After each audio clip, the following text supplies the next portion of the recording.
तो यहाँ पर अपन एक्सपोनेंशियल फंक्शंस के ऊपर कुछ प्रॉब्लम लेते हैं। तो यहाँ पर सबसे पहले देखते हैं, जैसे ये वाली प्रॉब्लम अपन को दे रही है 4 raise to power x minus 3 raise to power x minus half is equal to 3 raise to power x plus half minus of 2 raise to power 2x minus 1। तो यहाँ पर अपन को x की वैल्यू फाइंड आउट करनी है basically.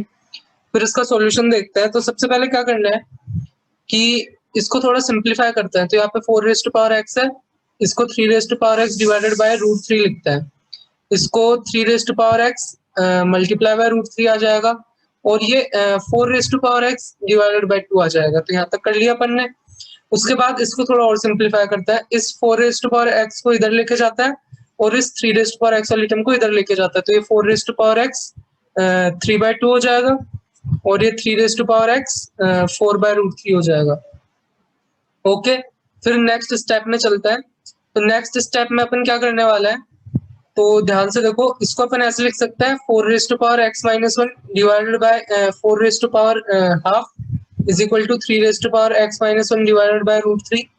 तो देखो इसको लिख सकता है नहीं, तो कैसे लिखा है, यहाँ पे जो 4 की पावर 1 थी वो इससे एक पावर कैंसिल हो गई, यहाँ पर ये 3 थी, इससे ये वाली एक पावर कैंसिल, तो यहाँ पे ये बच गया। इधर इधर जो मतलब यहाँ पे ये जो 2 था उसको 4 की पावर हाफ लिख दिया और ये 3 की पावर हाफ रह जाएगा। तो यहाँ पे सिंप्लीफाई करने के बाद क्या बचेगा,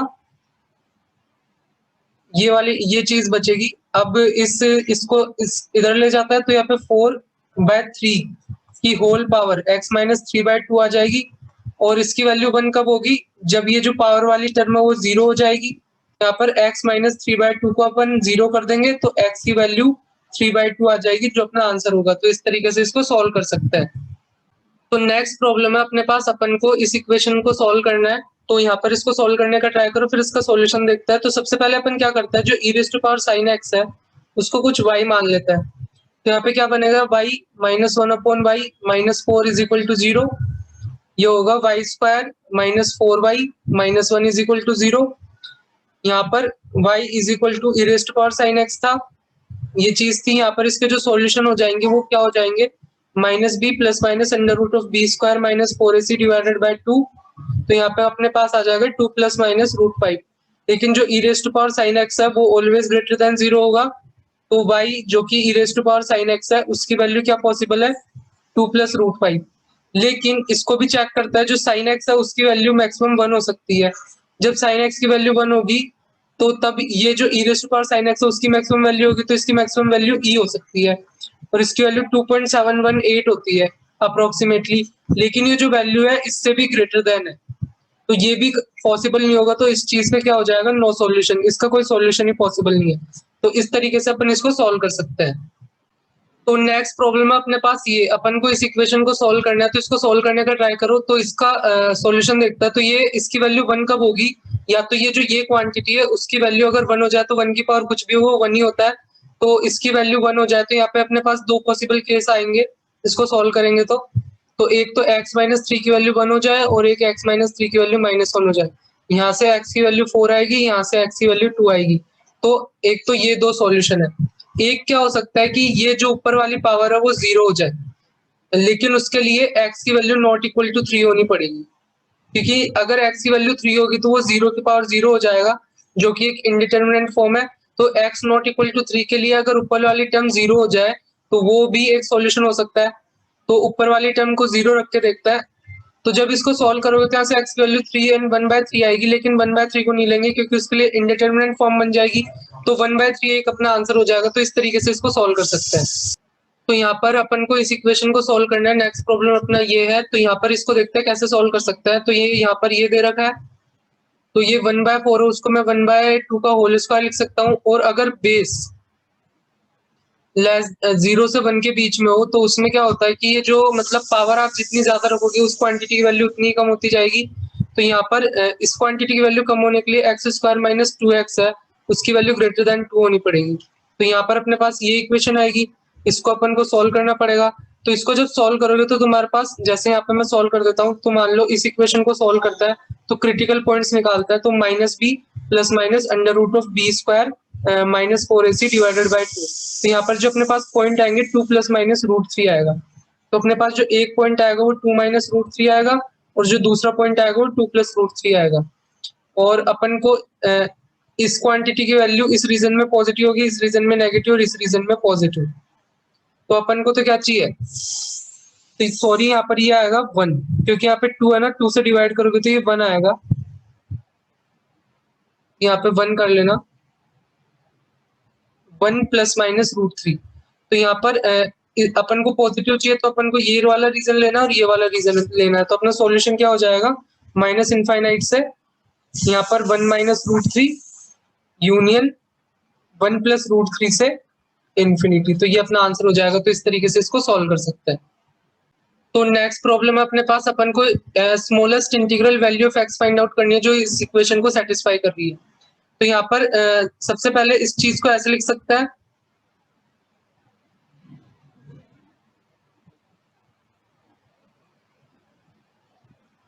ऐसे तो लिख ही सकता है। और सबसे पहले एक कंडीशन क्या होनी चाहिए, क्योंकि अपना बेस ऑलवेज पॉजिटिव होता है, तो एक कंडीशन तो है कि x ग्रेटर देन 2 होना चाहिए।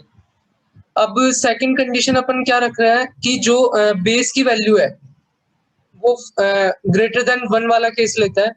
एक तो बेस तो पॉजिटिव होना ही चाहिए उसके लिए, और उसके साथ साथ अपन ये जो बेस की वैल्यू है या तो 0 से 1 के बीच में लाई कर सकती है या 1 से ग्रेटर हो सकती है, और बेस की वैल्यू 1 नहीं होती।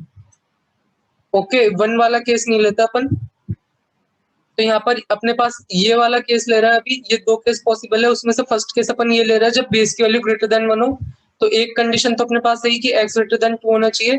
दूसरी कंडीशन क्या आई, इस कंडीशन को अप्लाई करने पर यहाँ पे अपना x ग्रेटर देन 3 हो गया। और जब बेस ग्रेटर देन 1 होता है तो पावर जितनी ज्यादा हो तो वैल्यू उतनी बड़ी होती है। तो बेसिकली x² - 6x + 8 की वैल्यू ग्रेटर देन 0 होनी चाहिए। तो यहाँ से अपने पास इसके 2 फैक्टर हो जाएंगे। तो x की वैल्यू या तो लेस देन 2 होगी, x की वैल्यू या ग्रेटर देन 4 होगी।